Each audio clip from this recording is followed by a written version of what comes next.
Bismillahirrahmanirrahim. Assalamualaikum warahmatullahi wabarakatuh. Bapak Kepala Sekolah yang saya hormati, rekan-rekan guru SD Negeri Sukataris yang saya hormati. Alhamdulillah, puji dan syukur marilah kita panjatkan kehadiran Allah Subhanahu wa Ta'ala bahwa pada hari ini kita semua bisa hadir dalam acara diseminasi modul 1.4 budaya positif dalam rangka memenuhi tugas calon guru penggerak angkatan 10 oleh Ibu Nia Hairunisa MPD. Salawat serta salam tidak lupa kita sampaikan kepada junjungan kita Nabi Muhammad SAW. Baiklah Ibu dan Bapak, mengawali acara hari ini, marilah kita sama-sama membuka dengan ucapan basmalah. Bismillahirrahmanirrahim. Acara selanjutnya yaitu sambutan dari Bapak Kepala Sekolah SD Negeri Sukataris kepada yang terhormat Bapak Abdul Ghafur SPD, kami silakan.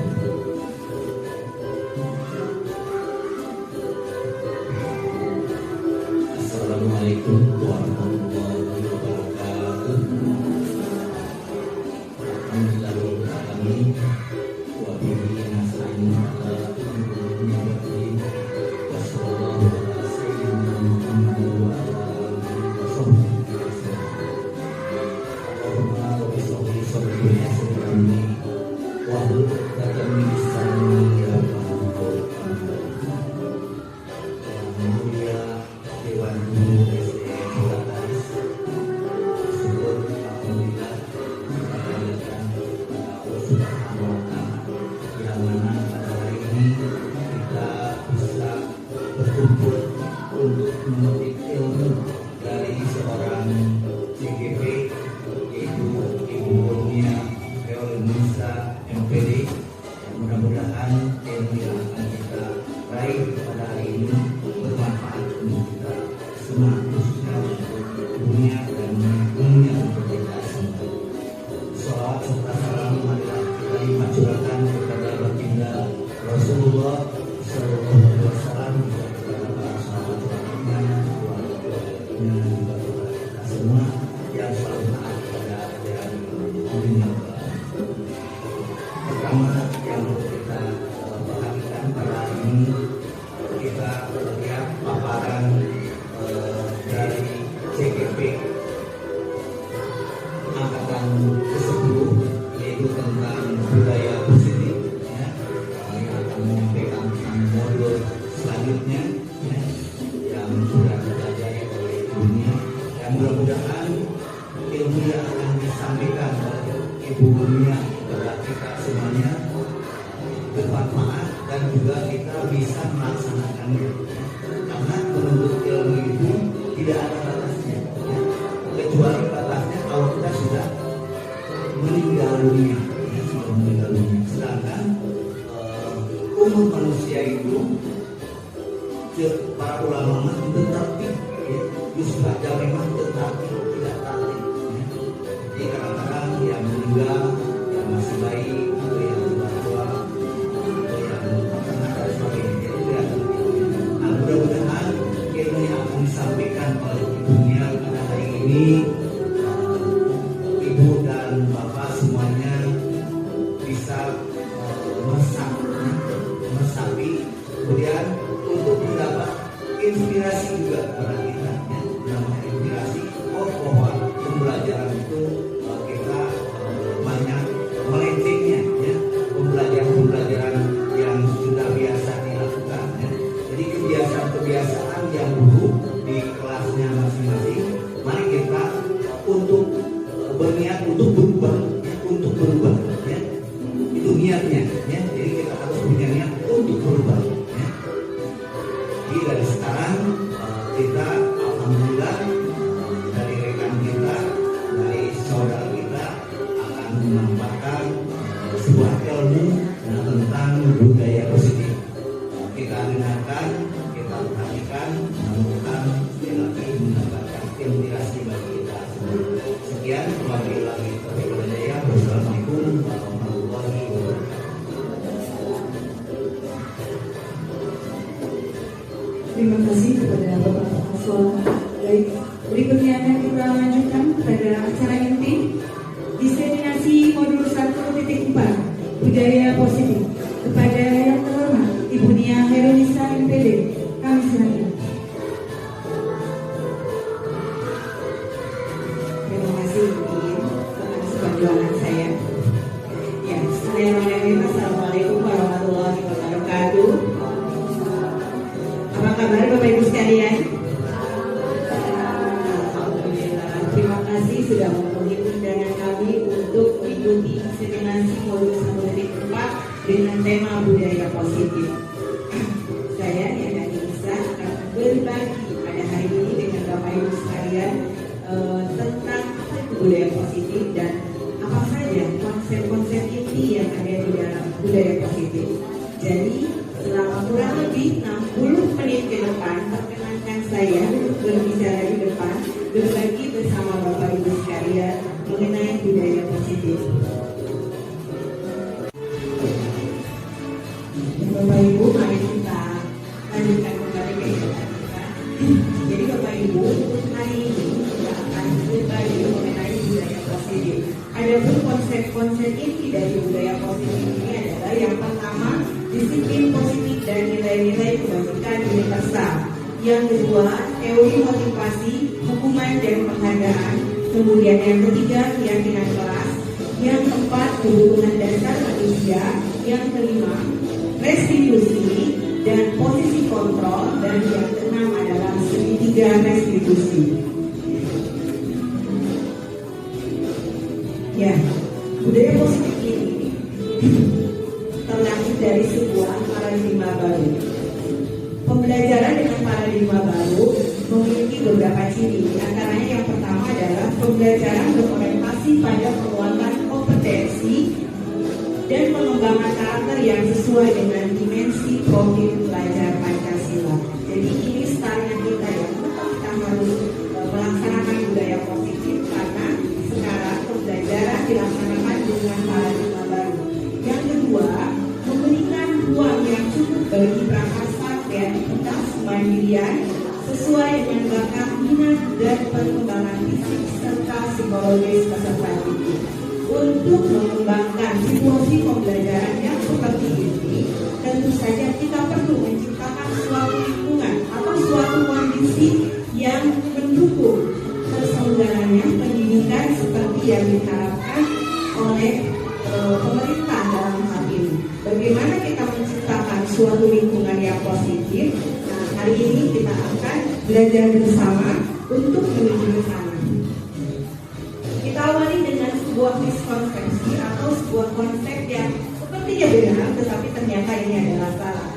Miskonsepsi tentang teori kontrol atau bisa disebut juga dengan ilusi kontrol. Yang pertama, ilusi guru mengontrol murid. Sebagai guru, kita selalu merasa bahwa kita adalah orang tua, lebih dewasa dari mereka, sehingga kita memiliki wewenang, memiliki hak untuk mengontrol mereka. Jadi, ketika mereka tidak melaksanakan sesuai dengan apa yang kita inginkan, pasti kita merasa budaknya. Nah, ini terlalu gitu lah. Yang kedua, ilusi bahwa semua penguatan positif itu efektif dan bermanfaat.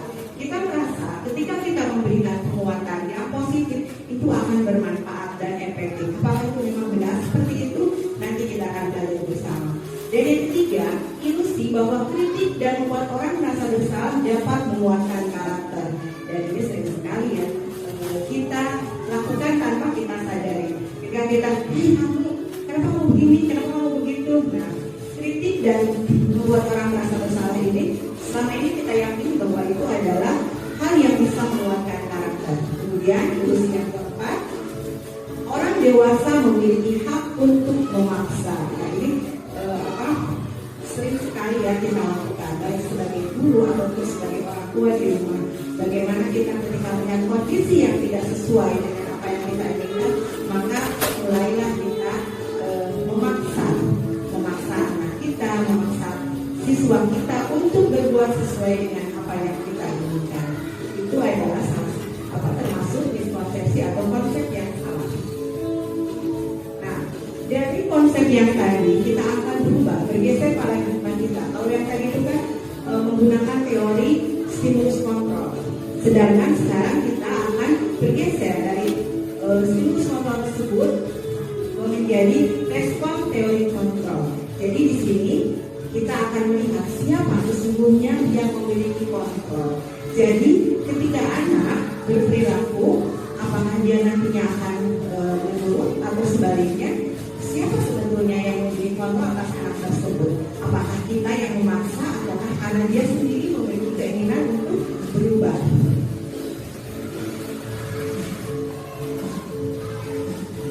Ya, ini perbedaan antara stimulus respon dengan teori kontrol. Dari tabel ini bisa terlihat ya perbedaannya, sangat terlihat sekali ya Bapak Ibu. Yang pertama, realitas atau kebutuhan kita sama itu menurut teori stimulus respon, sedangkan menurut teori kontrol, realitas atau kebutuhan kita berbeda. Kira-kira mana yang kita sepakati Bapak Ibu? Yang sebelah kiri, sebelah kanan? Sebelah kanan. Oke, yang kedua, semua orang melihat hal yang sama. Menurut teori kontrol, setiap orang memiliki gambaran berbeda. Ya, yang ketiga, kita mencoba mengubah orang agar berpandangan sama dengan kita. Kalau menurut ibu ini baik, berarti kamu juga harus ikut ini adalah hal yang baik. Belum tentu menurut saya itu nggak baik gitu ya. Nah, sedangkan menurut teori kontrol kita berusaha memahami pandangan orang lain tentang dunia. Yang keempat, perilaku buruk dilihat sebagai suatu kesalahan. Wah, ini mah sangat bersahabat ya dengan kita. Yang selalu ada di benak kita itu begitu ya. Ketika melihat anak berperilaku salah, pasti itu perilaku buruk gitu ya. Tetapi menurut teori kontrol, semua perilaku memiliki tujuan. Jadi tidak fokus pada hasil perilaku tersebut, tapi ada motif dan apa yang menyebabkan hal tersebut. Kemudian, orang lain bisa mengontrol saya. Benarkah? Menurut teori kontrol, hanya Anda yang bisa mengontrol diri Anda sendiri. Saya bisa mengontrol orang lain. Anda tidak bisa mengontrol orang lain. Ini sangat berbeda ya. Pemaksaan ada pada saat rujukan gagal, dan itu sering sekali kita lakukan ya. Kalau udah dibujuk ini misalnya suaranya dengan lemah lembut, naik tensi, sehingga akhirnya keluarlah suara paling lembut kita yang menggelegar gitu ya. Ketika anak tidak mau gitu ya mengikuti apa yang kita inginkan. Seharusnya di sini kolaborasi dan konsensus menciptakan pilihan-pilihan baru. Dan yang terakhir, model berpikir menang atau kalah. Ini kalau yang stimulus respon ini ya. Kalau sudah melihat suatu perilaku yang menyimpang, kamu yang salah, biar benar gitu ya begitu. Tetapi di dalam kontrol, model berpikirnya harus menang-menang. Semua harus diuntungkan atau win-win solution gitu ya. Jangan sampai ada yang tersakiti. Nah, apa makna disiplin? Disiplin ini berasal dari bahasa Latin disiplinnya yang artinya belajar.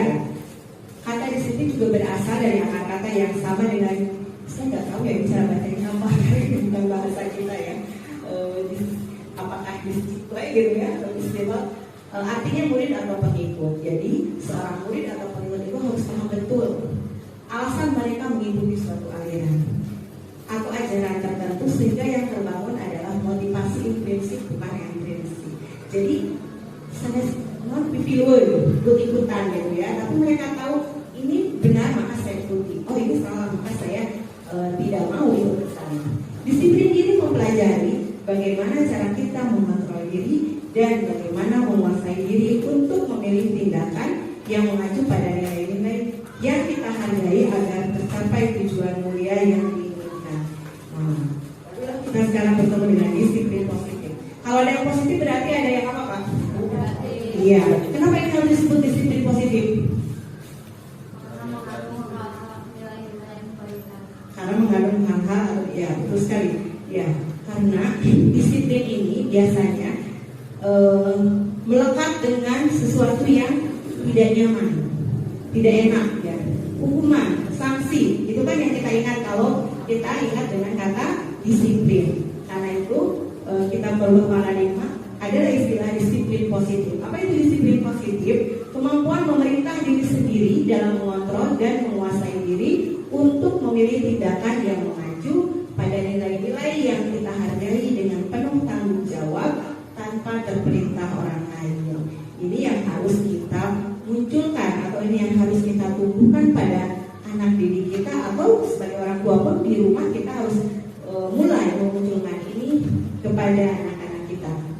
Sebagai pendidik, tujuan kita adalah menciptakan anak-anak yang memiliki disiplin diri, sehingga mereka bisa berperilaku dengan mengacu pada nilai-nilai kebajikan universal dan memiliki motivasi intrinsik, bukan ekstrinsik. Ini yang harus dimunculkan, motivasi ekstrinsiknya bukan motivasi ekstrinsiknya.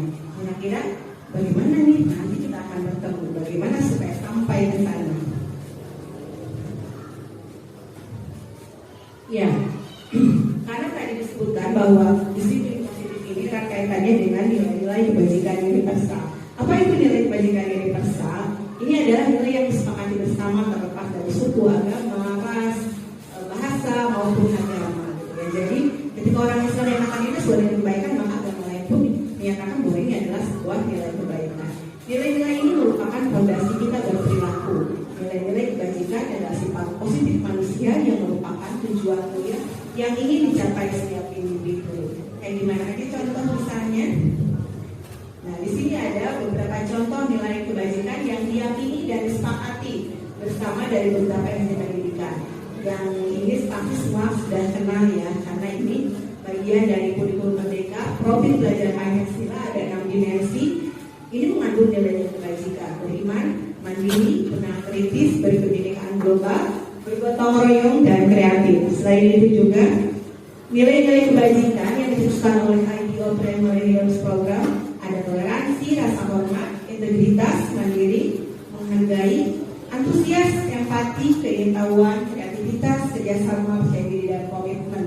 Kemudian ini 9 pilar karakter. Ini sempat top ya pada saat belum diberlakukannya kurikulum merdeka, karena ini salah satu yang digunakan oleh pendidikan kita dalam program pendidikan karakter. Penguatan pendidikan karakter ini bersumber dari sini 9 karakter yang dicetuskan oleh Indonesian Heritage Foundation. Ada cinta Tuhan dan segala ciptaannya, kemandirian dan tanggung jawab, kejujuran atau amanah, diplomatis, hormat dan santun, dermawan, suka menolong dan gotong royong, percaya diri, kreatif, dan bekerja keras, kepemimpinan dan keadilan, baik dan rendah hati, toleransi, kedamaian, dan kesatuan.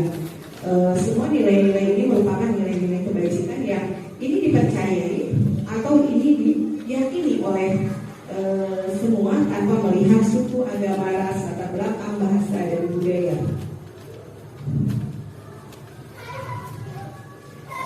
Oke, nah selanjutnya, setiap perilaku manusia ini tentu ada motivasinya. Apa sih motivasinya? Ini ada 3 motivasi. Jadi ketika melihat perilaku anak ya, apakah yang bermasalah ataupun sedikit bermasalah, kita bisa melihat motivasi mereka apa.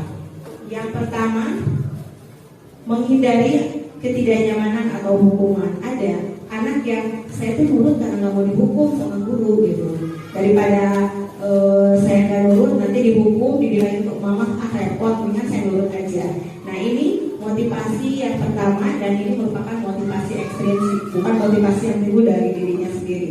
Yang kedua, motif perilaku manusia itu adalah untuk mendapatkan imbalan dari orang lain atau institusi. Misalnya kayak hadiah, ingin dipuji, ingin dihormati. Ini masih termasuk dalam motivasi ekstrinsik. Dan yang ketiga, motivasinya adalah untuk menghargai diri sendiri, menjadi insan sesuai harapan. Ini ketiga motivasi ini sifatnya hierarkis ya. Ini yang paling rendah, yang menengah, dan yang paling tinggi adalah motivasi ini. Dan ini adalah motivasi intrinsik. Nah, kita berproses harus sampai ke sini, mengiring anak-anak kita untuk sampai kepada motivasi yang ketiga, menghargai diri sendiri, menjadi insan sesuai harapan. Kira-kira di mana Bapak Ibu? Sesuatu yang berat, tetapi tetap harus kita lakukan ya. Iya betul. Nah, kita lihat ini ada sebuah kasus. Silakan Bapak Ibu dibaca dulu ya.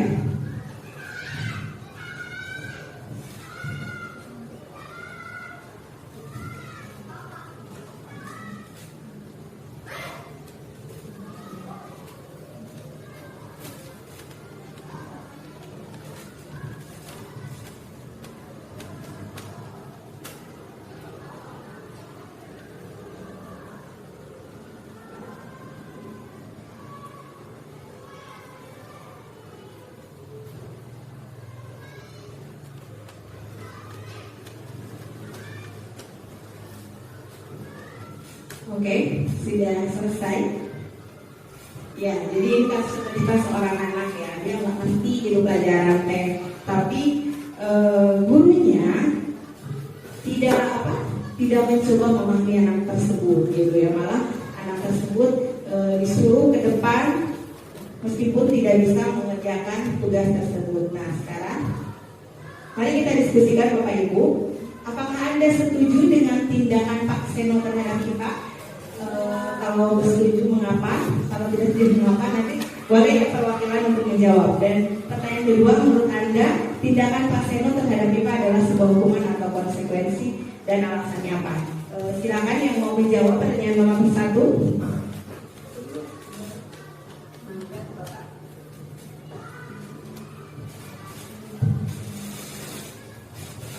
Terima kasih atas kesempatannya. Ini mungkin saya hanya sedikit merespon ya. Sebetulnya ini sebagai bahan diskusi mungkin ya. Atau mungkin langsung dibahas secara langsung. Ini yang pertama mengenai apakah Anda setuju dengan tindakan Pak Seno terhadap IPA. Kalau tadi dibaca sepintas, kalau kita melihat kenyataan di kelas, itu saya sendiri tidak setuju dengan sikap dari guru tersebut ke Pak Seno. Apalagi sampai anak disuruh ke depan diberikan sanksi atau hukuman dengan seperti itu, dengan alasan kita harus tahu dulu situasi anak dulu. Jadi ketika kita misalnya menyuruh membaca atau kita sedang menjelaskan, anak tidak memperhatikan, jangan dulu, kalau menurut saya jangan dulu menegur anak, apalagi menyalahkan anak dan ujungnya memberikan sanksi atau hukuman kepada anak. Tapi pelajari dulu mengapa anak tersebut tidak memperhatikan atau tidak membaca, ada apa. Mungkin dia karena sedang sakit, mungkin juga dia karena sedang ada masalah di keluarga.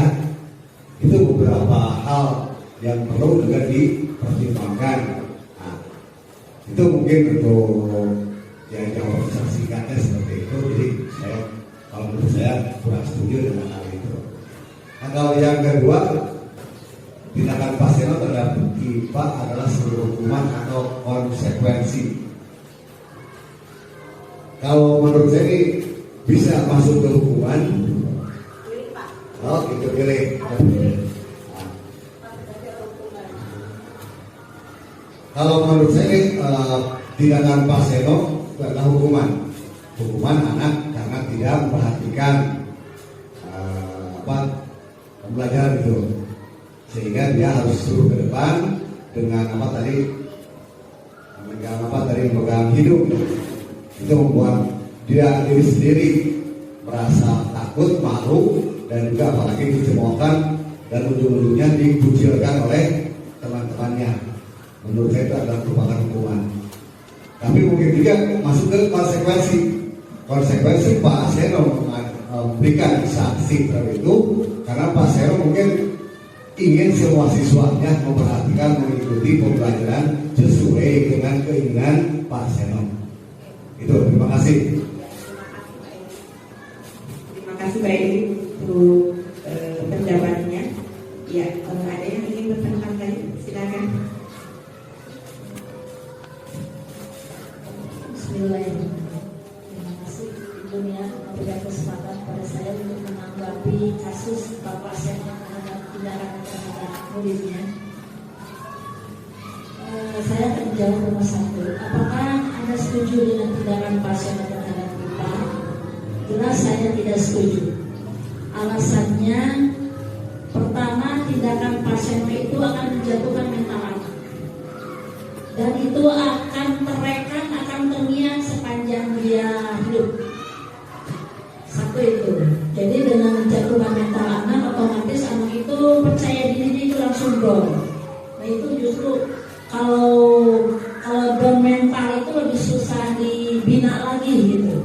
Nah itu jadi tindakannya sangat parah kalau menurut saya tindakan Pak Seno itu. Yang kedua, Pak Seno dengan melakukan IPA seperti itu, dia tidak menyadari bahwa itu akan memberikan contoh atau akan memupuk tindakan pembulian terhadap anak yang dilakukan oleh temannya.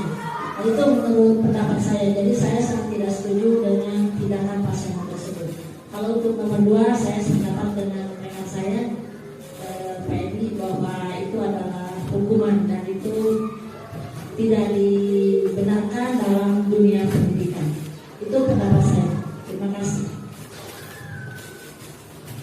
Ya, terima kasih pada Pak Edi dan Bu Elis yang sudah memberikan pendapatnya. Alhamdulillah luar biasa ya, apa yang disampaikan oleh beliau memang benar. Tadi yang sudah disampaikan oleh Bu Elis dan Pak Edi, bahwasanya kita pasti tidak akan setuju ya dengan apa yang dilakukan oleh Pak Seno, karena efeknya akan jangka panjang pada anak gitu ya. Dan yang kedua, ini hukuman atau konsekuensi. Nah, ketika Pak Seno tadi menghukum IPA, itu direncanakan atau tidak kira-kira?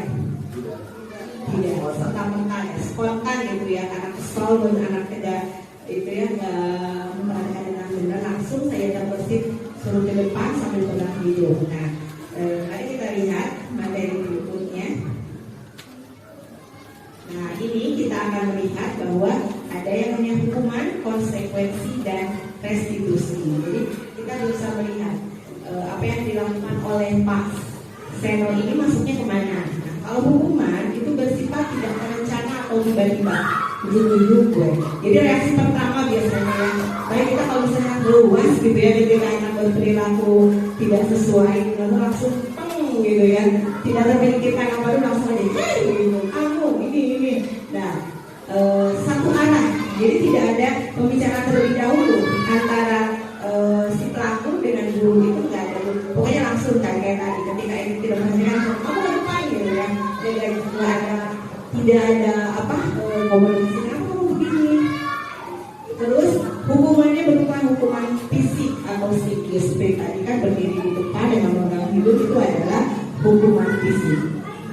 Sedangkan konsekuensi ini sudah terencana atau sudah disepakati. Biasanya ini timbul dari sebuah peraturan ya.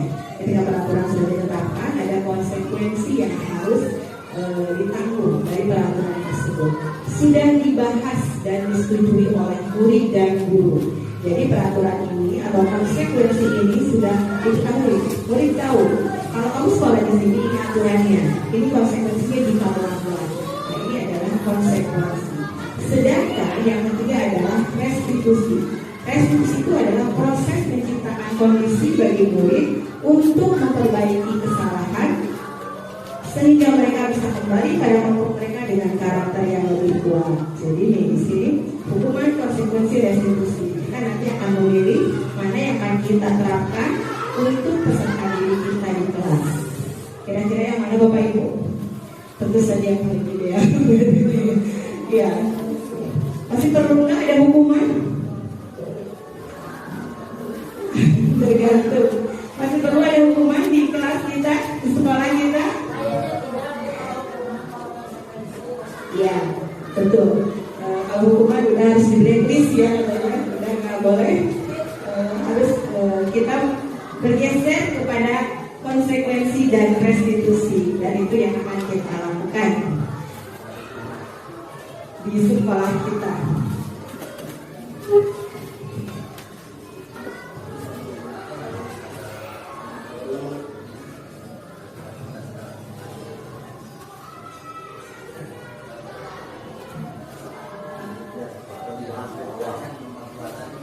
Ya, di sini kita bisa melihat perbedaan antara ketiga hal tersebut. Hukuman, konsekuensi, dan restitusi. Ini perbedaannya jelas ya dari tabel berikut. Hukuman itu nanti akan menuju kepada identitas gagal pada diri si anak, sedangkan untuk disiplin itu terdiri dari konsekuensi dan restitusi nanti akan menuju kepada identitas sukses pada diri anak. Sesuatu penyakit kan harus terjadi. Kayak tadi kan IPA disuruh ke depan tentang hidup, diketawain temennya, itu kan menyakitkan ya bagi anak. Kalau konsekuensi sesuatu harus terjadi, tetapi tidak harus menyakitkan gitu kan. Sedangkan dalam restitusi merupakan pilihan. Yang kedua, tidak nyaman untuk anak untuk jangka panjang. Seperti yang disampaikan Bu Elis, ya, nanti ada trauma gitu ya. Nanti ada bibit-bibit bullying yang akan muncul. Itu udah dicontohin nggak sama gurunya. Mereka bisa berbuat seperti itu. Jadi anak pun akan mencontoh bahwa dia akan berbuat hal yang sama kepada temannya. Tidak nyaman untuk murid untuk jangka pendek kalau konsekuensi. Tidak nyaman pada saat mereka harus menanggungnya saja. Tapi setelah itu mereka akan kembali kepada kondisi normal. Restitusi menguatkan untuk murid atau anak dalam jangka panjang. Nah, ini yang idealnya kalau kita memilih restitusi, maka ini akan menguatkan dalam waktu jangka panjang. Korban mendapatkan keadilan. Nah, yang tadi Pak itu kan dianggapnya menurut guru itu yang melakukan tersebut, dia mendapatkan keadilan. Sedangkan dalam konsekuensi korban bisa diabaikan. Artinya tidak harus selalu jadi yang mendapatkan hukuman tersebut. Kemudian korban mendapatkan ganti, artinya dia dari identitas gagal tersebut menjadi identitas sukses. Murid atau anak tersakiti kalau kita memberikan hukuman, sedangkan untuk konsekuensi murid atau anak dibuat tidak nyaman ya. Karena tadi misalnya apa konsekuensi yang sudah kita buat di sekolah kita? Peraturan yang ada konsekuensinya. Jika terlambat, apa hukumannya? Bukan hukuman, konsekuensi ya. Kita kan hukuman udah dikira nih, udah nggak boleh ada hukuman. Jadi ketika ada peraturan yang tidak ditaati, biasanya konsekuensinya apa? Seperti saya misalnya di kelas, saya mungkin yang kita di kelas. Jika mereka tidak melaksanakan piket, maka mereka harus piket selama 3 hari berturut-turut untuk mengganti piket mereka 1 hari itu. Ya, itu hasil musyawarah dengan anak, disepakati oleh anak. Ya, terus murid akan mendapat penguatan kalau kita restitusi ya. Perilaku agresif meningkat kalau diberi hukuman. Ya, memang betul sekali ya. Sangat terasa di kelas kita gitu ya, kalau anak yang memiliki perilaku buruk terus dihukum, bukannya membaik, malah semakin menjadi-jadi perilakunya. Penguatan hanya bertahan dalam jangka waktu pendek jika konsekuensi. Sedangkan dalam restitusi masalah terpecahkan. Ya kan bisa terpecahkan, gimana caranya nih nanti ketemu ya bagaimana cara melaksanakan restitusi. Sistem tidak akan berjalan bila murid takut. Itu yang diyakini ketika hukuman dijalankan. Jadi represif ya, kalau nggak dihukum malah gitu ya. Jadi harus dihukum. Gitu. Sistem memerlukan monitoring dan supervisi terus-menerus dari guru tentang konsekuensi. Kalau untuk restitusi, murid belajar bertanggung jawab untuk perilakunya. Karena tadi kan juga di sebelumnya kita sudah belajar tentang disiplin positif.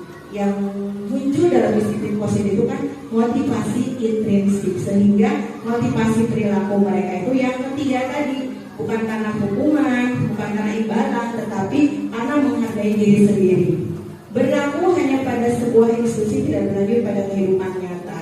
Ya, kayak ini kan di sekolah aja misalnya ya, setelah itu mereka jadi pribadi yang lain lagi gitu ya, tidak sesuai dengan apa yang kita inginkan. Membantu penerapan peraturan dalam masyarakat.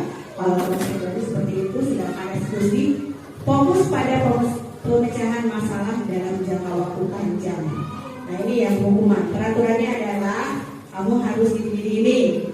Apa peraturannya? Mampu kamu melakukannya, terima kasih. Nah ini untuk restitusi. Pada akhirnya apa? Murid atau anak membenci peraturan kalau untuk hukuman. Sedangkan ketika diberikan konsekuensi, murid atau anak akan menghormati peraturan. Sedangkan ketika dilakukannya restitusi, murid atau anak menghormati dirinya dan orang lain. Ini pasti negatif ya. Yang hukuman, konsekuensi itu netral, negatif tidak, positif pun belum sampai ya. Sedangkan restitusi sudah jelas itu adalah positif. Jadi ini modelnya paksaan kalau hukuman. Sedangkan konsekuensi itu yang tadi stimulus respon yang digunakannya. Kalau restitusi adalah teori kontrol. Mendorong menyalahkan diri ketika hukuman diberlakukan, mendorong kepatuhan kalau konsekuensi. Sedangkan restitusi itu mendorong disiplin positif. Jadi pada akhirnya untuk diberlakukan hukuman, konsep dirinya buruk. Kalau konsekuensi, konsep dirinya baik.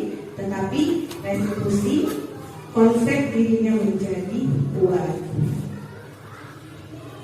Nah ini Alfikon mengadakan sebuah penelitian. Beliau mengungkapkan dari hasil penelitian tersebut, baik penghargaan maupun hukuman adalah cara-cara mengontrol perilaku seseorang yang menghancurkan potensi untuk pembelajaran yang sesungguhnya. Di sini ini sesuatu hal yang harus kita waspadai gitu ya. Kenapa di sini ada penghargaan? Kalau hukuman udah jelas ya, tapi ternyata penghargaan pun bisa menghancurkan potensi untuk pembelajaran yang sesungguhnya. Mengapa bisa demikian? Ini adalah hasil riset yang dilakukan oleh beliau. Nah, ini hasil riset yang dilakukan olehnya. Penghargaan itu menurut Alfikon itu tidak efektif. Kenapa bisa tidak efektif? Jadi yang dibuat dengan persyaratan, hanya jika Anda mengakhiri maka Anda akan mendapatkan penghargaan yang diinginkan. Jadi motivasinya ini masih ekstrinsik, seperti yang tadi kan motivasi perilaku itu yang 3 tingkatan. Ini masih motivasi ekstrinsik. Berbuat takut taat itu karena dihukum, misalnya kalau ada imbalan. Jika saya mengharapkan suatu penghargaan dan tidak mendapatkannya, maka saya akan kecewa dan berkecil hati, serta kemungkinan lain hari saya tidak akan berusaha keras sebelumnya. Nah ini nih yang sedang sering kita hadapi ya dalam peserta didik kita itu. Ada anak yang memang tipenya seperti itu. Ketika dia tidak mendapatkan penghargaan saja keinginannya, maka dia menjadi down. Mendingan training hiji, padahal saya pantas untuk ranking ke-1 gitu ya. Jika kita memberikan sesuatu penghargaan sesuatu, maka kita harus terus tekan pada itu. Nah, jadi kalau misalnya hentikan, motivasi dia turun lagi gitu. Orang yang berusaha berhenti merokok, terus tadi yang sabarkan, bila diberikan penghargaan, hampir pasti tidak berhasil. Apakah betul bapak-bapak, ibu-ibu yang terakhir ini? Ya, atau tidak disepakati gitu ya. Penghargaan efektif jika kita menginginkan seorang melakukan sesuatu yang kita inginkan dalam jangka waktu pendek ya. Dalam jangka waktu pendek itu karena tadi tidak munculnya motivasi intrinsik. Jadi dia ada motif lain gitu ketika melakukannya, bukan karena kesadarannya. Untuk berbuat itu bahwa itu adalah proses dia untuk menghargai diri dia sendiri. Jika kita menggunakan penghargaan lagi dan lagi, maka orang tersebut akan bergantung pada penghargaan yang diberikan serta kehilangan motivasi dari dalam. Jika kita mendapatkan penghargaan untuk melakukan sesuatu yang baik, maka selain kita senantiasa berharap mendapatkan hal tersebut lagi. Kita pun menjadi tidak menyadari tindakan baik yang kita lakukan. Kalau kata orang Islam, Bapak ikhlas gitu ya. Untuk ikhlas gitu ya. Berarti kan ikhlas itu motivasi intrinsik terbaik ya. Jika kita sudah ikhlas itu maka tujuan kita itu bukan lagi penghargaan, bukan lagi karena takut hukuman, tapi karena kita memang meyakini bahwa kita itu sebagai insan harus berbuat hal yang sesuai dengan pencipta kita. Ya, penghargaan merusak hubungan. Nah ini, ketika seorang diberi penghargaan atau dipuji di depan orang banyak, maka orang lain akan merasa iri. Dan sebagian dari mereka akan tidak menyukai orang diberikan penghargaan tersebut. Kemudian sebab merasa ini, ketika si etam udah mah pada asal gawe, nah saya. Tapi menurut kata yang si etam, nah ini. Terus, jika seorang itu sering menyampaikan kepada murid-muridnya, besar kemungkinan murid-muridnya termotivasi hanya untuk menyenangkan gurunya. Mereka tidak akan bersikap jujur kepada guru tersebut. Ya, terus penghargaan menciptakan persaingan di dalam kelas dan persaingan menciptakan kecemasan. Aduh, sempat ikut nanti lagi satu lagi. Kalau nggak ikut satu lagi saya dimarahin mama gitu. Ini kecemasan ya, karena yang ini satu nanti dipanggil ke panggung diberi piala gitu ya. Ketika dia tidak ranking, tidak dipanggil ke panggung orang tuanya, kenapa kamu? Nah, ini akan menciptakan kecemasan dan persaingan yang tidak sehat. Untuk KP21 itu kan yang diperlukan adalah kolaborasi ya, kemampuan kolaborasi, networking gitu ya, bukan kompetisi lagi. Kalau zaman dulu memang mungkinnya didorong siswa itu untuk berkompetisi, tapi didorong untuk berkolaborasi. Mereka yang percaya bahwa mereka tidak memiliki kesempatan untuk benar-benar akan berhenti mencoba. Nah ini yang bahaya ya. Aduh, saya nggak tahu juga mencobakan, ini yang sangat berbahaya. Jadi motivasinya menjadi mati, tidak ada lagi. Penghargaan mengurangi ketepatan. Ini riset Alfikon ya, yang pertama. Dalam sebuah percobaan, kelompok anak laki-laki usia 9 tahun diminta untuk gambar wajah yang ditampilkan di layar. Mereka harus memberitahukan jika wajah tersebut sama atau berbeda. Gambar tersebut hampir sama. Beberapa dari mereka diberi penghargaan dalam bentuk uang pada saat mereka memberikan jawaban benar. Sementara sebagian yang lain tidak. Hasilnya apa? Anak laki-laki yang dibayar membuat lebih banyak kesalahan. Ini. Ya. Terus penghargaan menurunkan kualitas. Pengamatan dilakukan pada sekelompok mahasiswa atau mahasiswi yang sedang kerja praktik di sebuah seragam universitas. Saat itu mereka sedang belajar menuliskan sebuah artikel tentang sebuah judul kita utama. Nah, kemudian mereka mampu bekerja dengan cepat. Ada beberapa mahasiswa yang dibayar untuk setiap judul berita itu. Apa yang terjadi setelah mereka dibayar? Ternyata setelah mereka dibayar, kinerjanya berhenti berkembang. Dan mereka yang tidak menerima bayaran terus berupaya mengasah diri menjadi lebih baik. Banyak orang yang dibayarnya. Pasti jawab pertanyaannya itu sana. Nah, lanjut. Penghargaan mematikan kreativitas. Murid-murid diminta berpikir mengenai hadiah atau penghargaan yang bisa mereka dapatkan bila berhasil sebuah puisi. Kreativitas kelompok murid menjadi berkurang dibandingkan dengan yang tidak diberitahukan tentang hadiah yang bisa mereka terima. Jadi ada yang dikasih tahu nih, kamu kalau tulis bagus kan dapat hadiah. Tapi yang satu lagi jadi dikasih tahu bahwa mereka akan dapat hadiah. Hasilnya apa? Yang dikasih tahu lebih jelek hasilnya ternyata, dan yang sudah diberitahukan mendapat hadiah ternyata kreativitasnya jauh lebih baik. Penelitian menunjukkan bahwa penelitian seni atau sebuah perusahaan cerita menjadi kurang kreatif bila dijadikan sebuah hadiah atau penghargaan. Ini dilema ya, dilema sekali dibuat kita itu ya, karena terkadang ini tidak bisa dipisahkan gitu ya di dunia yang penuh persaingan. Dalam tugas-tugas memecahkan masalah, para murid memakan waktu lebih lama dan memberikan jalan keluar kurang kreatif saat mereka dijadikan suatu penghargaan. Jadi ini harus benar-benar kita mulai belajar mengeluarkan dulu gitu ya. Belum jangan ini oleh sesuatu yang bisa kita dapatkan dari apa yang kita lakukan. Nah ini penghargaan menghukum, kok bisa gitu ya, penghargaan ini menghukum. Penghargaan menghukum mereka yang tidak mendapatkan penghargaan. Jadi kalau yang mendapat penghargaan kan merasa bangga, bahagia. Tetapi ketika ada temannya yang lain yang tidak mendapatkan itu, maka dia akan merasa terhukum. Aduh, saya mampu gitu ya, kenapa saya tidak bisa?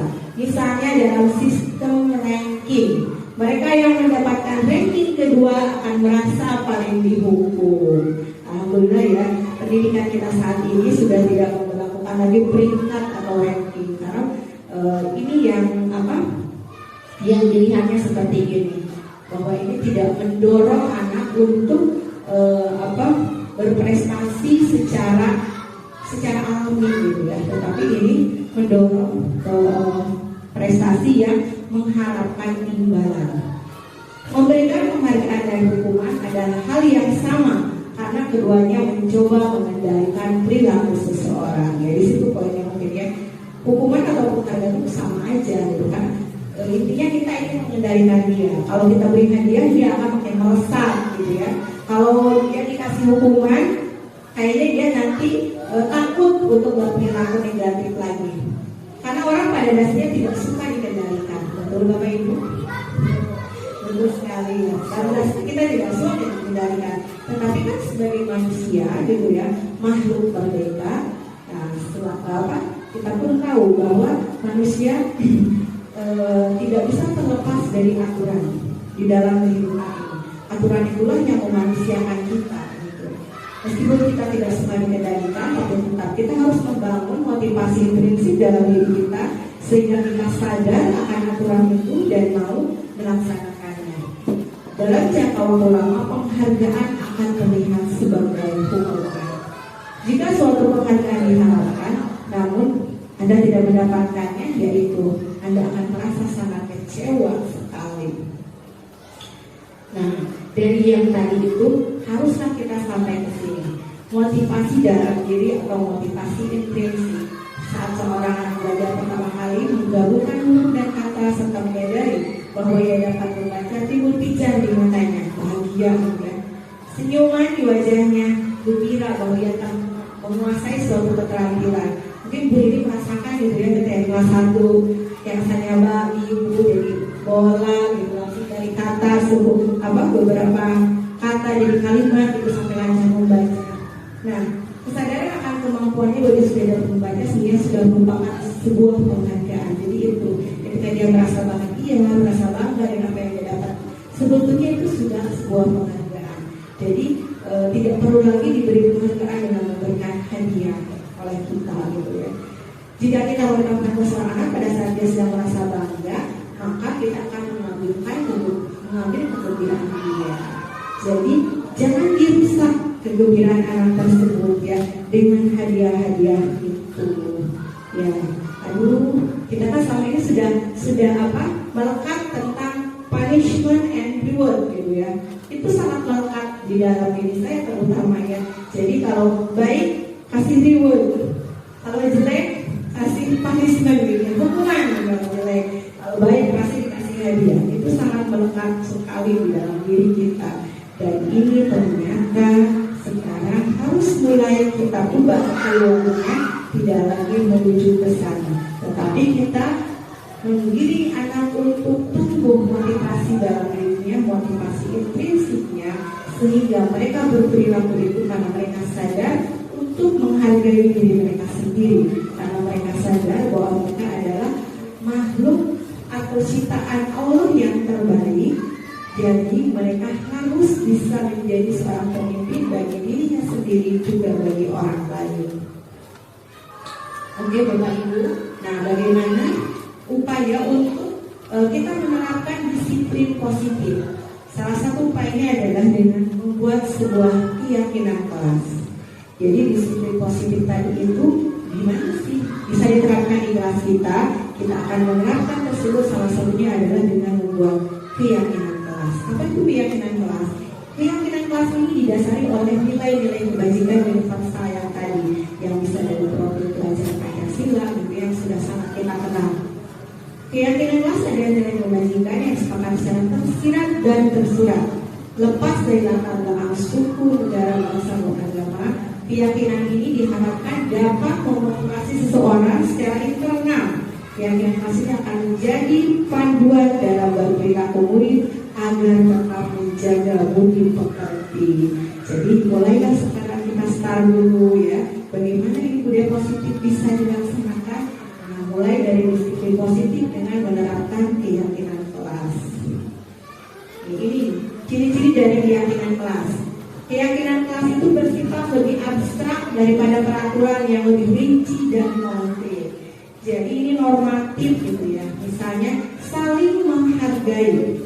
Kan itu sesuatu yang abstrak. Bagaimana sih bentuk saling menghargai itu?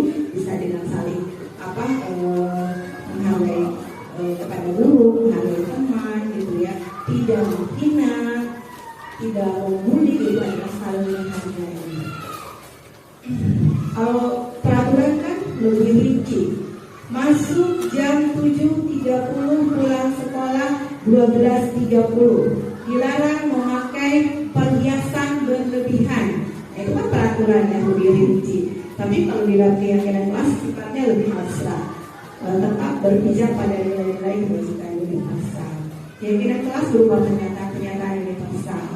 Pernyataan keyakinan kelas senantiasa dibuat dalam bentuk positif. Jadi kalimatnya positif, tidak ada tidak atau dilarang gitu ya. Kalau kita kan dilarang membawa handphone. Kira-kira kalau kita jadi keyakinan kelas seperti apa kalimatnya? Bagaimana Pak? Baiknya apa? sebaiknya ke sekolah tidak membawa handphone. Lebih abstrak, tidak terperinci. Apa menurut? Itu lebih fokus belajar. Salah satu perusak fokus adalah handphone, gitu ya, supaya fokus jadi handphone nggak boleh dibawa, itu contohnya. Pernyataan keyakinan kelas senantiasa ya, yang tadi dalam bentuk positif. Keyakinan kelas hendaknya tidak terlalu banyak sehingga mudah diingat dan dipahami oleh semua warga kelas. Jadi jika Bapak Ibu akan membuat keyakinan kelas nanti tahun ajaran baru, diingat poin ini ya. Jadi nggak boleh terlalu banyak ya, supaya anakku ingat gitu. Ketika dia melanggar kita ingatkan, kamu melanggar keyakinan yang mana nih? Oh itu buku saya melanggar keyakinan nomor 1. Apa yang nomor 1? Saling menghargai. Oh iya. Terus yang kelima, keyakinan kelas sebaiknya sesuatu yang dapat diterapkan di lingkungan tersebut. Kalau kita buat kelas berarti ini adalah yang memang benar-benar dibutuhkan dan bisa diterapkan di kelas. Ketika kita melihat kelas kita kotor gitu ya, dan kita mengajak anak, ini masuk juga keyakinan kelas kita, kalimatnya seperti apa? Jagalah kebersihan. Oke. Apalagi Bapak Ibu? Cintai lingkungan sekitar. Itu pada poinnya sama ya, supaya anak bersih selalu gitu ya. Tetapi kita membuat dengan berdasarkan logika universal.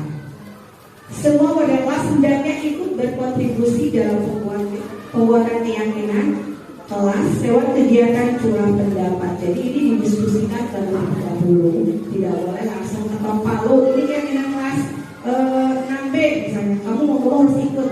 Tidak seperti itu. Jadi kita curah pendapat dulu dengan anak, bahkan nanti ditetapkan yang mana akan dipakai sebagai keyakinan kelas. Yang ketujuh, bersedia meninjau kembali keyakinan kelas dari waktu ke waktu, karena bisa saja karena pergantian murid gitu, atau kondisi kelas yang sudah berubah. Misalnya yang tadinya suka berantakan, yang tadinya kelasnya kotor, setelah diberlakukan keyakinan kelas ternyata anak-anaknya sudah timbul kesadaran untuk memelihara kelas. Jadi kita ganti, kita ubah keyakinan kelasnya, poin tersebut tidak dimasukkan lagi. Nah, bagaimana prosedur pembentukan keyakinan kelas, Bapak Ibu? Jika Bapak Ibu nanti akan membuat keyakinan kelas bersama murid-muridnya, ini adalah prosedurnya atau langkah-langkahnya. Yang pertama, curah pendapat tentang peraturan yang perlu disepakati di sekolah atau di kelas. Nanti ajak murid-murid kita. Kalau untuk kelas bawah mungkin agak repot ya, kelas bawah. Tapi untuk kelas atas 456 sepertinya ini lebih lebih memungkinkan untuk dilakukan. Kelas bawah juga bisa sepertinya, tetapi memang harus dipilih betul-betul redaksinya yang dipahami oleh anak. Catat semua masukan para murid atau warga sekolah. Jadi mereka silakan menuliskan apa saja sih yang mereka inginkan. Terus susun semua masukan dan ganti kalimat-kalimat dalam bentuk negatif menjadi kalimat positif. Karena mungkin anak pada awalnya tidak mengerti gitu ya, gimana sih kalimat positif itu. Misalnya anak baru saja tidak boleh bawa handphone, tidak boleh melanggar tiket misalnya, tidak boleh absen tanpa izin. Anak ada seperti itu. Kita ubah apa yang diusulkan oleh anak itu dari kalimat negatif menjadi kalimat positif. Kemudian langkah keempat, tinjau kembali daftar curah pendapat yang sudah dicatat.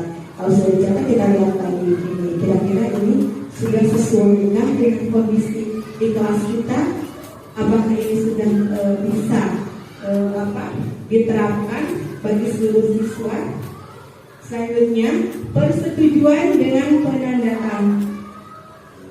penandatanganan keyakinan sekolah oleh semua warga sekolah ini harus ditandatangani. Siswa yang ikut curah pendapat untuk membuat keyakinan kelas ini, mereka menandatangani. Kita siapkan ya kertasnya gitu ya. Jadi anak menandatangani. Biasanya anak-anak kalau dibuat seperti itu senang gitu ya. Tapi kan ibu nggak bisa nanda tangan gitu ya. Anak kelas 6 kan seperti itu. Ketika ujian, belum bisa buat tanda tangan gitu ya. Tapi kita bisa sekalian latihan gitu ya. Setelah dibuat itu tanda tangani oleh semua warga kelas. Kemudian setelah disetujui, disepakati, diletakkan di tempat yang mudah dilihat semua warga kelas. Kita bisa print dulu ya, diketik yang bagus, diberi tampilan yang bagus, kemudian kita simpan di kelas sehingga semua warga kelas bisa melihatnya dan selalu ingat dengan keyakinan kelas yang dibuat.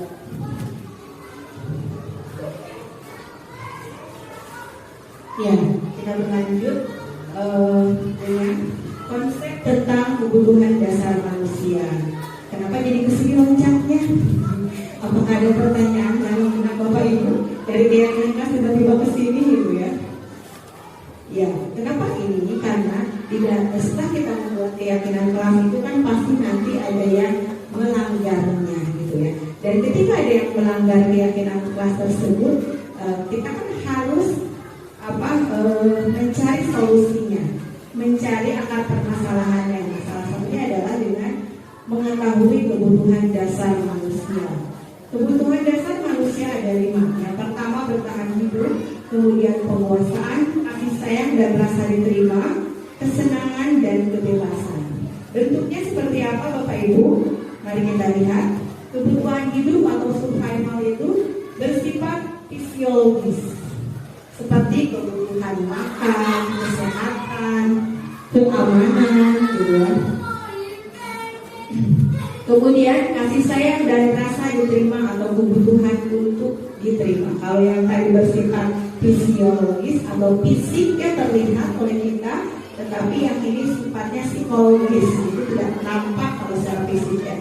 Berhubungan dengan koneksi sosial, memberi dan menerima kasih sayang, dan merasa menjadi bagian dari suatu kelompok. Ini adalah kebutuhan dasar manusia yang kasih sayang. Yang ketiga, penguasaan atau kebutuhan pengakuan atas kemampuan. Ini juga bersifat psikologis, berhubungan dengan kekuatan untuk mencapai sesuatu, menjadi kompeten, menjadi terampil, diakui atas prestasi dan keterampilan kita, didengarkan dan memiliki rasa harga diri. Nah, ini jadi diakui atas prestasi dan keterampilan kita. Hubungan lagi dengan penghargaan. Tadi katanya menghukum. Bagaimana cara kita menghargai prestasi dan keterampilan tetapi tidak menjadi sesuatu yang menghukum. Kemudian kebebasan, kebutuhan akan pilihan. Berhubungan dengan kemandirian, otonomi, memiliki pilihan dan mengendalikan arah hidup seseorang. Yang kelima, kesenangan, kebutuhan untuk merasa senang, berhubungan dengan kebutuhan untuk mencari kesenangan, bermain dan tertawa. Jelas kan anak punya kebutuhan itu ya. Ketika istirahat, ya istirahat gitu ya. Ketika belajar lesu, ketika istirahat bersemangat gitu. Nah ini karena kebutuhan dasar mereka adalah salah satunya kesenangan.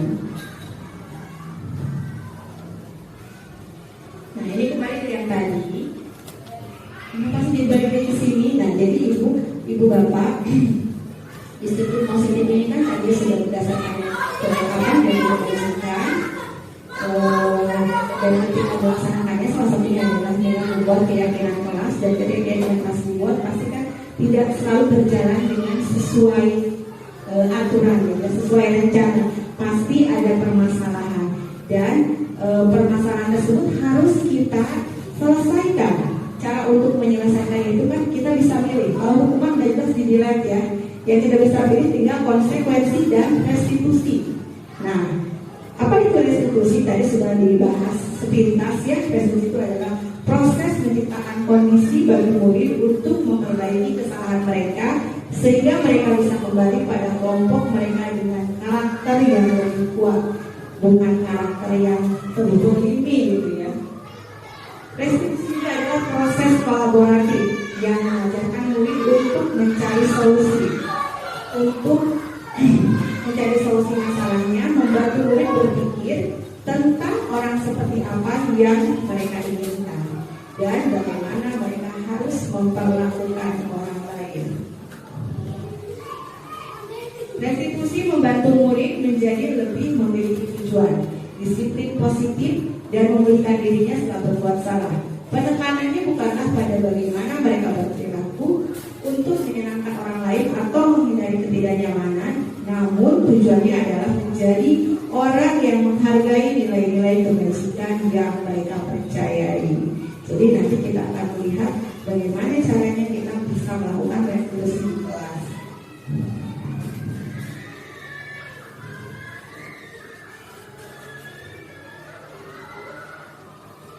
Ciri-ciri restitusi.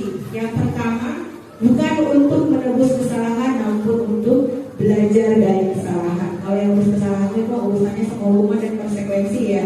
Karena ini restitusi, maka di situ kita akan belajar dari kesalahan tersebut. Yang kedua, memperbaiki hubungan, bukan malah merusak hubungan. Yang ketiga, tawaran, bukan paksaan. Kalau konsekuensi kan dipaksa gitu ya. Kamu terlambat ya kamu harus mengerjakan sesuatu gitu karena keterlambatan kamu.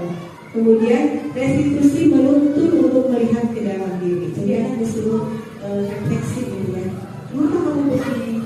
Kalau kamu begini, apa yang bisa kamu lakukan untuk memperbaikinya?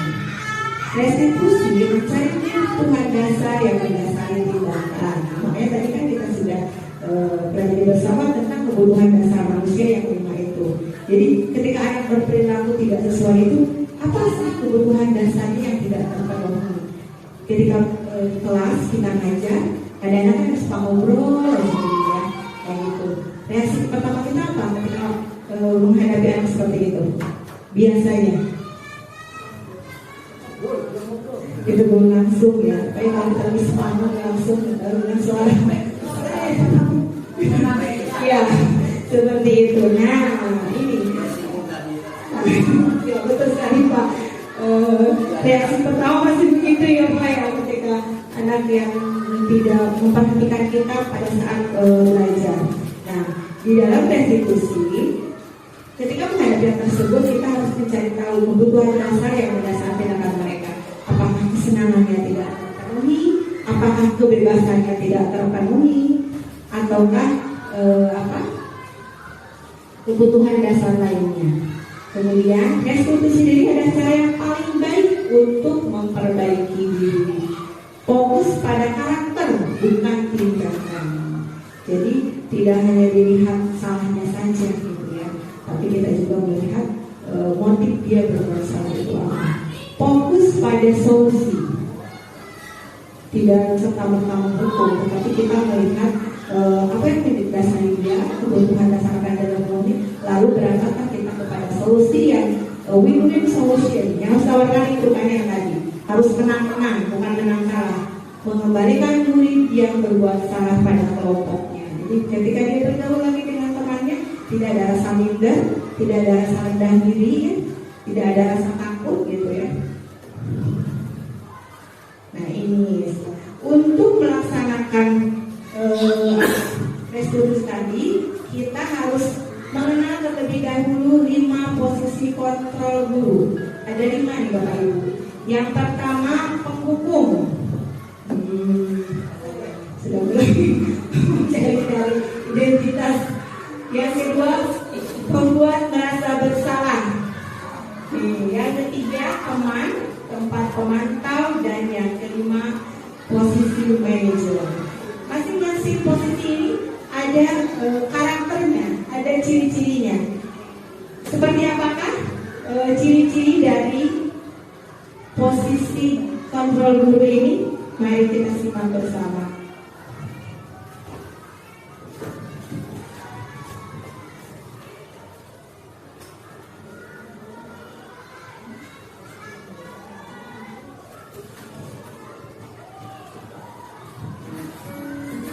Silakan simak Bapak Ibu videonya. Ini menerangkan tentang 5 posisi kontrol guru. Dalam menerapkan disiplin positif restitusi, salah satu program yang digunakan adalah 5 posisi kontrol. 5 posisi kontrol dari restitusi adalah proses perjalanan seorang pendidik agar dapat memahami menulis.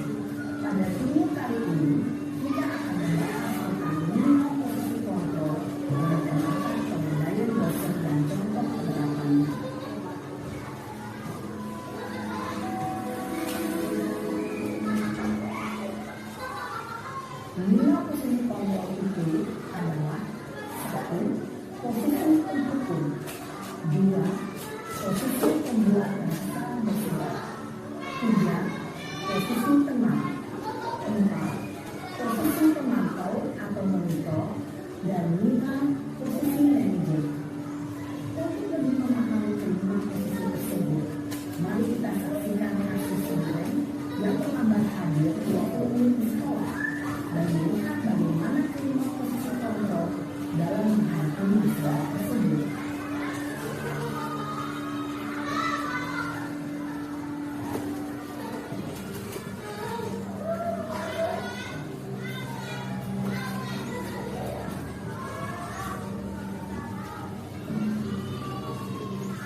ya Bu, maaf sekali.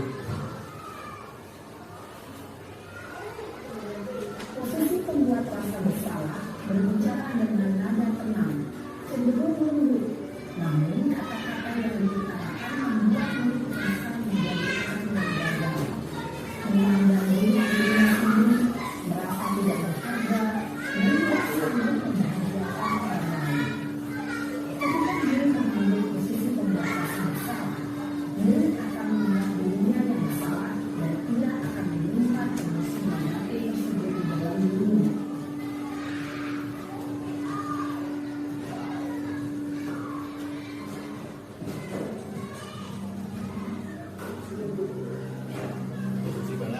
Ibu dua.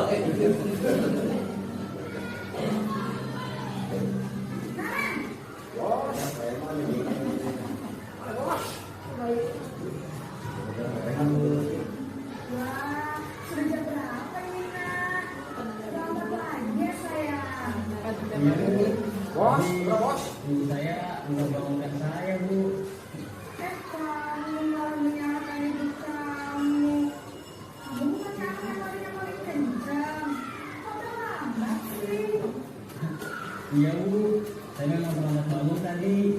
Jadi biarpun saya kencang, tetap nggak kencang Bu. Ya sudah salah. Nanti lain kali lebih kencang lagi ya. Biar gak terlambat lagi. Bisa kan? Bisa Bu. Ya sudah sama masuk kelas. Ibu beresin urusan absen kamu. Kamu ini ada-ada saja. Dalam posisi teman, guru berbicara dengan nada suara ramah atau cenderung bersendah gurau untuk menjaga suasana tetap santai. Murid akan merasa senang, aman, dan akrab dengan guru. Identitas yang tercipta adalah identitas sukses atau berhasil. Namun, ingat, karena ini masih bersifat eksternal, maka ada faktor ketergantungan dari murid kepada orang tertentu. Di sini, guru absennya, sehingga di lain waktu, murid bisa berperilaku baik, namun hanya kepada orang-orang tertentu saja.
bisa bantu mengingatkan tidak ya? Ada Bu, kata saya, Kak Emma. Ada lagi selain KM? Selain Kak Emma, ada ibu saya. Jadi yang mengingatkan saya adalah Kak Emma dan ibu saya. Kira-kira akan mulai saat kapan ya? Setelah pulang sekolah, akan segera saya lakukan. Baik, jadi Naren akan setel alarm untuk bangun besok pagi dan akan diingatkan oleh kakak dan ibu Naren ya. Ada lagi yang ingin perlu dilakukan Naren? Agar tidak terlambat balik lagi. Tidak ada Bu. Baik Naren, terima kasih untuk kebersamaan kamu. Sekarang kamu bisa kembali ke kelas ini lagi. Baik Bu, terima kasih. Posisi manajer adalah posisi kontrol yang sangat penting untuk murid memiliki sikap disiplin yang positif, yaitu murid yang mandiri, bertanggung jawab, dan dapat memecahkan masalah. Tujuan dari posisi ini adalah agar murid dapat merefleksi atas tindakannya. Guru akan mengatur memberikan pertanyaan-pertanyaan bermakna, sehingga membuat murid dapat belajar dari kesalahannya dan mencari sebuah solusi untuk menyelesaikannya. Ibu dan bapak guru hebat, setelah mengamati adegan 5 posisi kontrol tadi, kira-kira posisi mana yang paling ideal? Posisi mana yang dapat menunjang motivasi potensi ini? Ya, tentu posisi manajer. Posisi ini memang posisi ideal yang ingin dituju setiap pendidik. Pada posisi inilah, guru dapat menerapkan disiplin positif yang memihak pada murid, yang memberdayakan murid. Perjalanan seorang pendidik tentunya tidak mudah sampai pada posisi seorang manajer. Namun, tujuan kita pasti, yaitu menciptakan murid yang mandiri, merdeka, dan bertanggung jawab. Semoga penggambaran 5 posisi kontrol yang telah diperlihatkan ini dapat menjadi ajar refleksi bagi kita semua agar dapat terus mengasah dan menerapkan disiplin positif yang memerdekakan hidup. Mari terus berlatih dan bersemangat. Selamat menerapkan. Salam dan bahagia, ibu dan bapak guru hebat.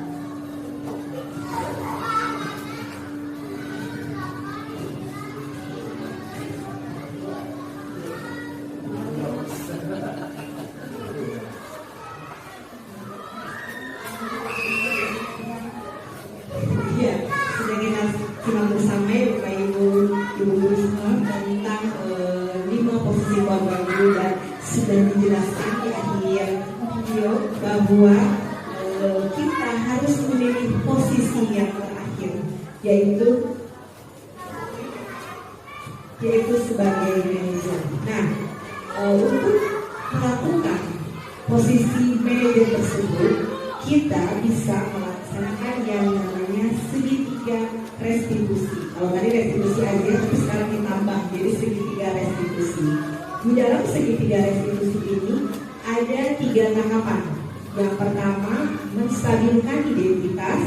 Yang kedua, validasi tindakan yang salah. Dan yang ketiga, menanyakan keyakinan. Seperti apakah? Nah ini, yang pertama menstabilkan identitas. Ini bagian dasarnya ya. Jadi mengubah identitas anak dari anak yang gagal kalau melakukan kesalahan menjadi orang yang sukses. Anak yang melanggar peraturan karena sedang mencari perhatian adalah anak yang sedang mengalami kegagalan. Di dalam tahapan ini ada beberapa kalimat yang bisa kita gunakan untuk melakukan segitiga restitusi kepada anak. Berpuasa itu tidak apa-apa. Tidak ada manusia yang sempurna. Saya juga pernah melakukan kesalahan seperti itu. Kita bisa menyelesaikan ini. Bapak tidak mencari siapa yang salah, tetapi Bapak atau Ibu ingin mencari solusi dari permasalahan ini. Kamu berhak merasa begitu.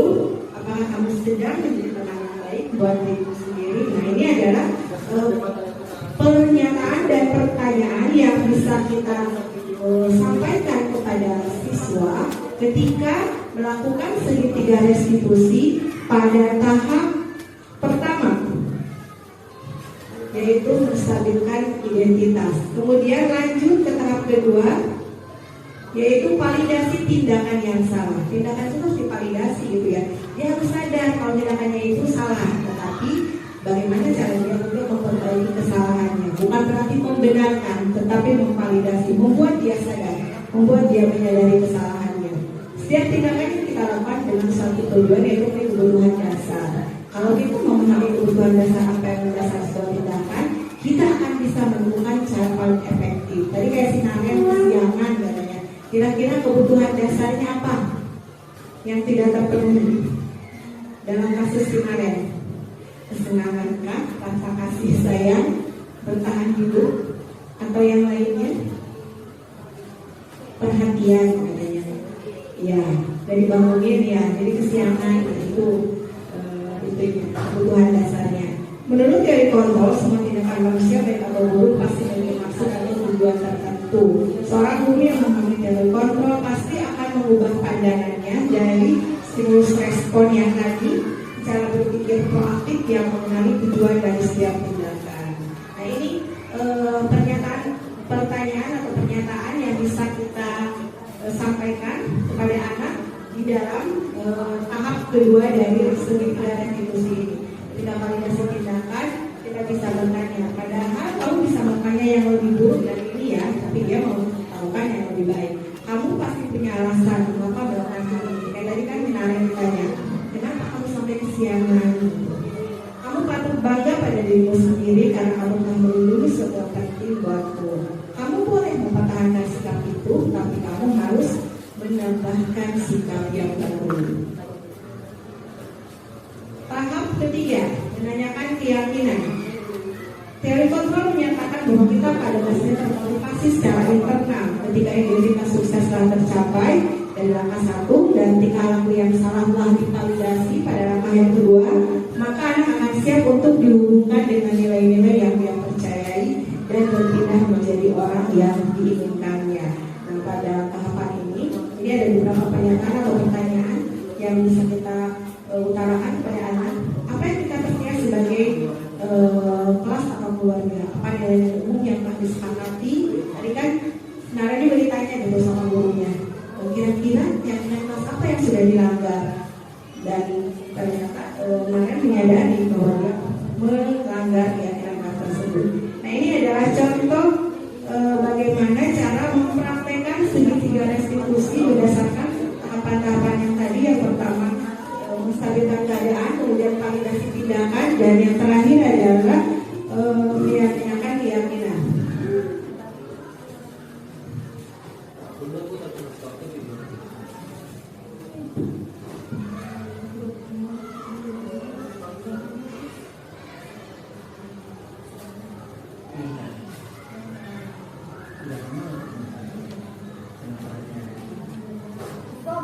Banget, masa aku udah kayak suaminya pak? Ya aku marah lah, aku balik ke mereka di depan kelas, banget. Oh begitu, ya pasti maka juga karena apabila lupa kemudian pada saat itu Saya langsung selesai mereka lah, oh banget, saya minta maaf dia sebagai untuk lain. oh begitu, pasti kamu melakukan itu ada satu alasan tertentu. Iya lah, saya biasa aja pak, ya, saya ada lagi lah, aku saya di sekolahnya. Ya pasti kita akan menjadi sesuatu yang penting buat kamu. Untuk kamu tidak bisa berpikir lagi hanya mengatakan Iya pak, itu saya malah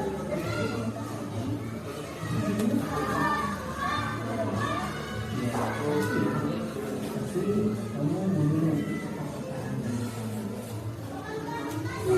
memilih untuk tidak berbuat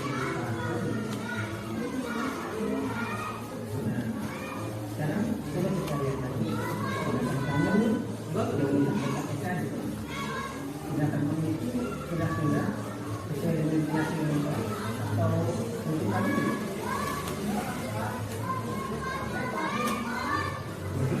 jadi keyakinan itu semua yang sesuai dengan keyakinan kamu.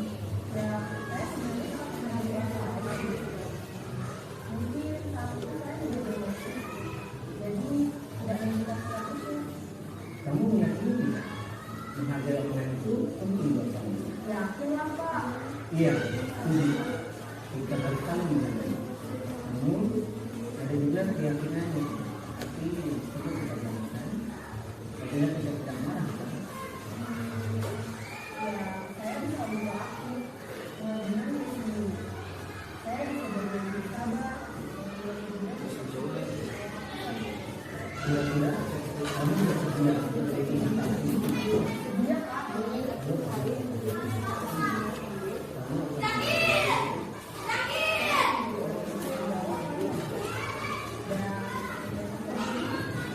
Ya, menurut kamu bagaimana kamu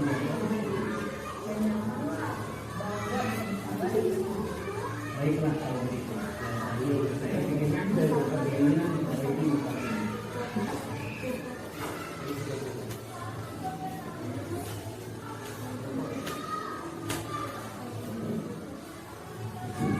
Ya, demikian Bapak Ibu praktek dari segitiga restitusi. Bagaimana setelah melihat ini, sanggupkah kita melakukan ini di kelas? Kita harus sanggup ya, karena ini merupakan salah satu cara kita melakukan disiplin positif pada anak. Ya Bapak Ibu, dengan penayangan video tadi berakhir sudah sesi kita pada hari ini. Jadi kita berharap ke depannya ya, apa yang kita pelajari bersama hari ini bisa kita terapkan di dalam kelas kita masing-masing. Bagaimana kita akan membuat kelas kita menjadi kelas yang diimpikan dengan keyakinan kelas. Kemudian bagaimana kita sebagai guru bisa menjalankan posisi kontrol yang paling baik, yaitu menjadi seorang manajer. Nah, sebelum acara ini ditutup, mari kita melakukan refleksi terlebih dahulu. Silahkan Bapak atau Ibu ke depan untuk menyampaikan refleksi dari materi yang sudah kita pelajari bersama. Mangga, Pananda, silakan ke depan. Silakan Pananda menyampaikan refleksinya untuk kegiatan hari ini. Ada 3 pertanyaan di sini. Silakan.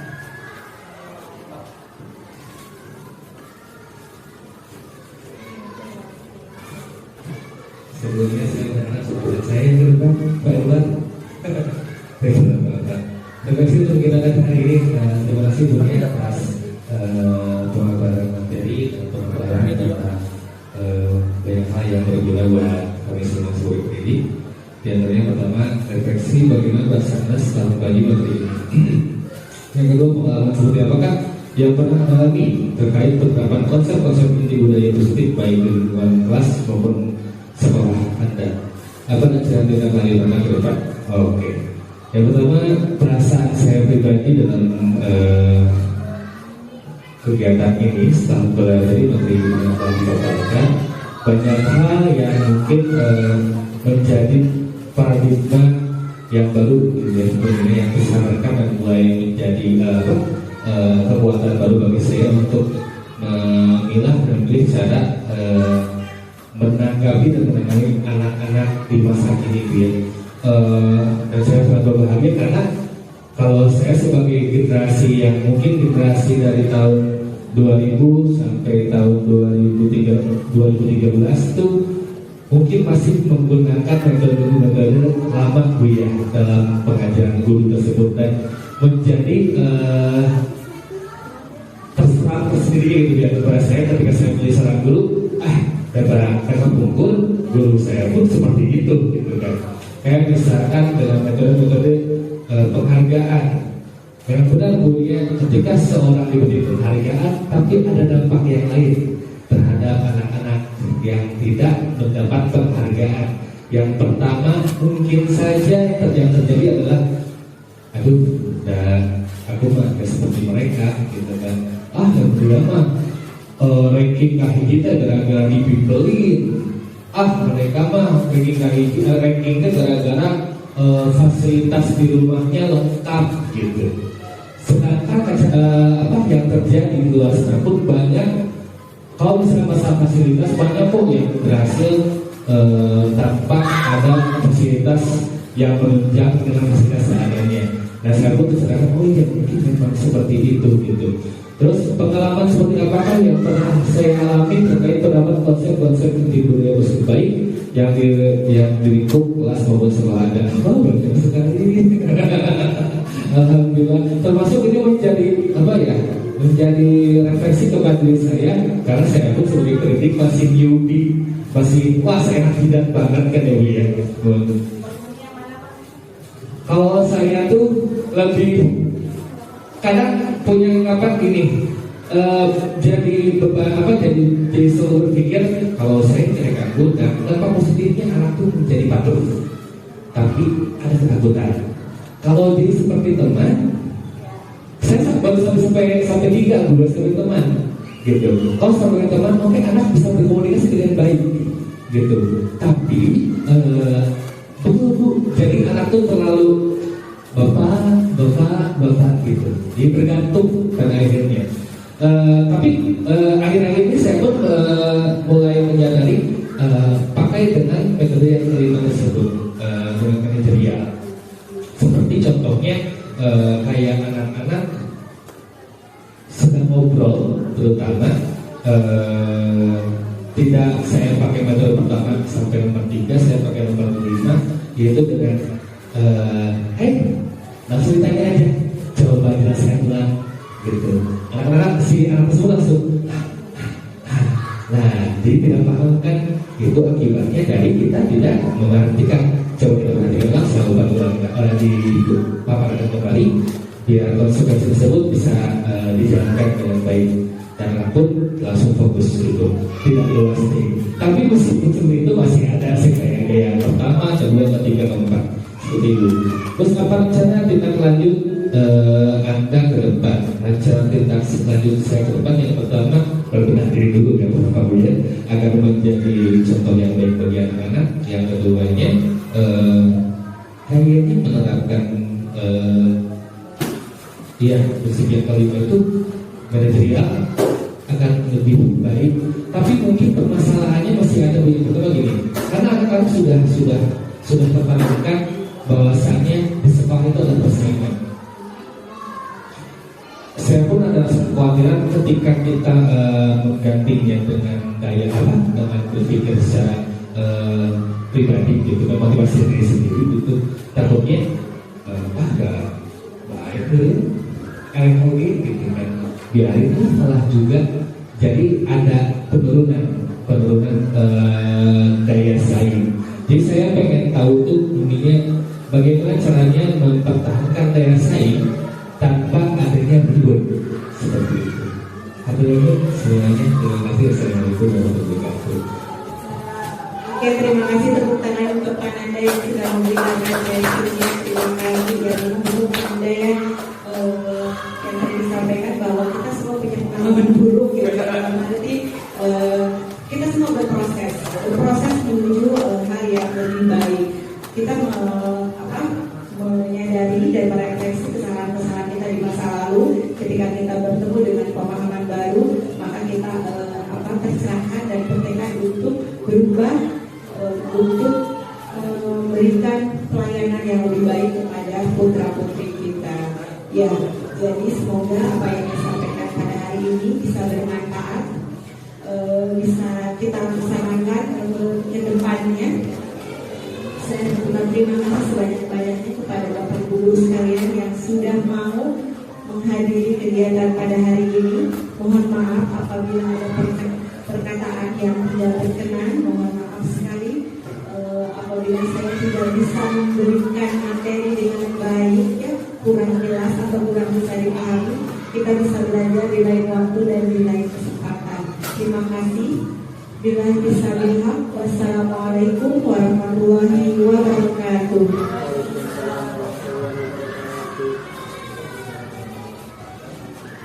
Baik, terima kasih Ibu Nia. Bagaimana Ibu dan Bapak sudah dapat pencerahan hari ini ya?